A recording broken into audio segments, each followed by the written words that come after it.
একজন আল্লাহর প্রকৃত বান্দা ছিলেন, আল্লাহর ওলি ছিলেন। আচ্ছা। তো এনার অনেক অলৌকিক ক্ষমতা ছিল আর কি, মানুষ যেটা বলে আর কি। বাংলার ইতিহাসে ছিলেন এক রহস্যময় মানুষ, যার আসল নাম আজও অজানা। লোকমুখে তিনি প্রচলিত ছিলেন ভাই পাগলা নামে। জনশ্রুতি আছে তার ছিল অলৌকিক ক্ষমতা। রোগীর গায়ে হাত রাখলেই, এমনকি লাথি মারলেও নাকি রোগ সেরে যেত। 1971 সালের মুক্তিযুদ্ধের সময় পাকিস্তানি বাহিনী তার বুকে গুলি চালিয়েও তাকে হত্যা করতে পারেনি। তখনই নাকি তিনি ভবিষ্যৎবাণী করেছিলেন বাংলাদেশ একদিন স্বাধীন হবেই। আর সবচেয়ে অবিশ্বাস্য ঘটনা, 1974 সালের 22শে কার্তিক একই দিনে একই সময়ে বিভিন্ন স্থানে ভাই পাগলার মৃত্যু ও দাফনের কথা শোনা যায় বাংলাদেশের 5টি ভিন্ন ভিন্ন স্থানে। জায়গাগুলোর মধ্যে রয়েছে দক্ষিণ বগুড়া গোরস্থান, শেরপুর বগুড়া, শেরপুর জেলা, নেত্রকোনা জেলা এবং পাবনা জেলা। এই 5 জায়গাতেই রয়েছে ভাই পাগলার মাজার। এটা কি কেবলই লোককথা, নাকি লুকিয়ে আছে অজানা কোনো সত্য? আজও ভাই পাগলার এই মৃত্যু রহস্য মানুষকে ভাবিয়ে তোলে।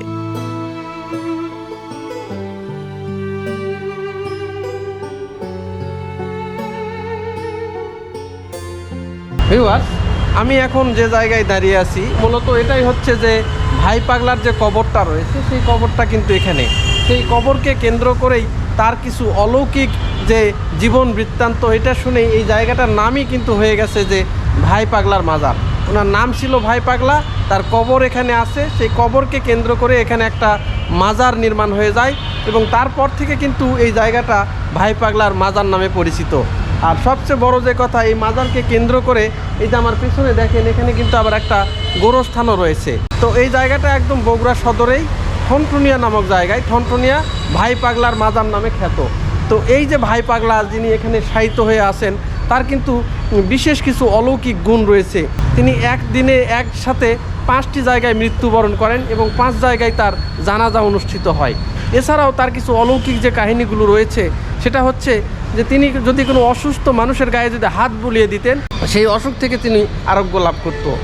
বহু রোগী উনি এইভাবে সারাইছেন। তো এটাই সেই অলৌকিক যে ভাই পাগলার যে বিখ্যাত মাজার বগুড়াতে, সেই ভাই পাগলার মাজার। এটা তো ভাই পাগলার মাজার গোরস্থান, তাই তো? জি। আচ্ছা, এই ভাই পাগলাটা কে ছিলেন উনি? এটা হচ্ছে আমরা যেটা শুনছি আর কি, আমাদের তো শোনা কথা, উনি একজন আল্লাহর প্রকৃত বান্দা ছিলেন, আল্লাহর ওলি ছিলেন। আচ্ছা। তো এনার অনেক অলৌকিক ক্ষমতা ছিল আর কি, মানুষ যেটা বলে আর কি। তো ইনি নাকি কাউকে মানে ফু দিলে তার অসুখ সেরে যেত, আচ্ছা, বা চিমটি দিলে তার অসুখ ভালো হয়ে যেত, এরকম অনেক কথাই শোনা যায় আর কি। আচ্ছা। আর এই গোরস্থানটা তো অনেক আগের ছিল, উনি মারা যাওয়ারও আগের ছিল। আচ্ছা। আর গোরস্থানটা অনেক অন্ধকারাচ্ছন্ন ছিল। আচ্ছা। আর এনাকে সমাহিত করার পরে গোরস্থানটা এরকম একটা ভালো একটা পর্যায়ে চলে আসে। তার মানে এখানে দেখা যাচ্ছে যে মানে জঙ্গল টাইপ ছিল ছিল মানে তারপরে এনাকে সমাহিত করার পরে গোরস্থানটা একটু মানে পরিপাটি হয়, মানুষজন চলাচল বেশি হয়। আচ্ছা। এটাই। আর তারপরও আমাদের তো শোনা কথা যেটা মানে লোকমুখে যেটা শোনা যায় সেটাই, ইনি একজন প্রকৃত আল্লাহর বান্দা ছিলেন, প্লাস ইনার অনেক অলৌকিক ক্ষমতা ছিল। আচ্ছা। উনি নাকি একদিনে 5টা জায়গায় মৃত্যুবরণ করছিলেন। হ্যাঁ, এটাও একটা অলৌকিকতা। আমরা এটা শুনছি, এমনকি শোনা গেছে যে উনি হয়তো কেউ এখানে ঠনঠনিয়াতে দেখছে, আচ্ছা, আবার ওই ব্যক্তি আবার অন্য জায়গায় গিয়ে দেখছে ওখানে উনি আছে, আচ্ছা, জীবিত অবস্থায়। এটা আমরা সঠিক জানি না, আচ্ছা, কিন্তু যতটুকু শুনছি এতটুকুই। হ্যাঁ, এতটুকু। আচ্ছা, উনি কি মারা গেছেন কত সালে, এটা কি বলা যাবে? উনি মারা গেছেন এক্সাক্ট ওইটা সালটা জানা নাই, কিন্তু 22শে কার্তিক ওনার হচ্ছে অফাত বার্ষিক। আচ্ছা, মানে কার্তিক মাসের 22 তারিখ। যুদ্ধের পরে না যুদ্ধের আগে মারা গেছে? উনি সম্ভবত যুদ্ধের পরে মারা গেছে। হ্যাঁ। আর এই যে ভাই পাগলা, ওনার আসলে অরিজিনাল কোনো ঠিকানা আছে না উনি বগুড়ারই মানুষ ছিলেন? না, উনি হচ্ছে বগুড়ার মানুষ বলতে আমরা যেটা শুনছি উনি অনেক জায়গায় ঘোরাফেরা করছে। আচ্ছা। আর ওনার নাম ভাই পাগলা হওয়ার কারণ হচ্ছে উনি সবাইকে ভাই ভাই বলে ডাকতেন। আচ্ছা।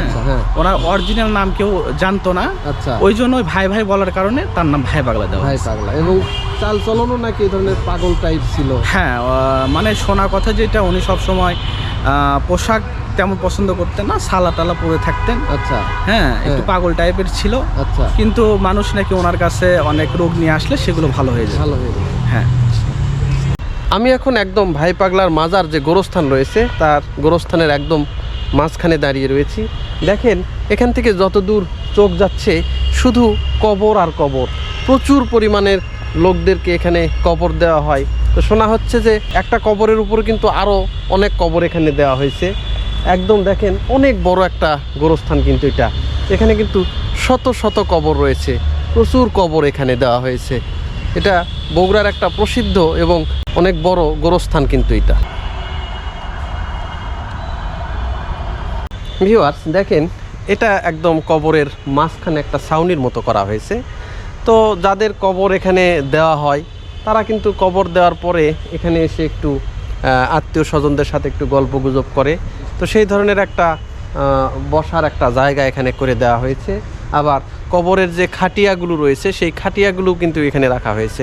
এটা হচ্ছে একদম যে গোরস্থানটা রয়েছে, ভাই পাগলার মাজার যে গোরস্থান, সেই গোরস্থানের একদম কিন্তু মাঝখানে অবস্থিত এই বৈঠকখানার মতো যেটা করে দেওয়া হয়েছে এইটা।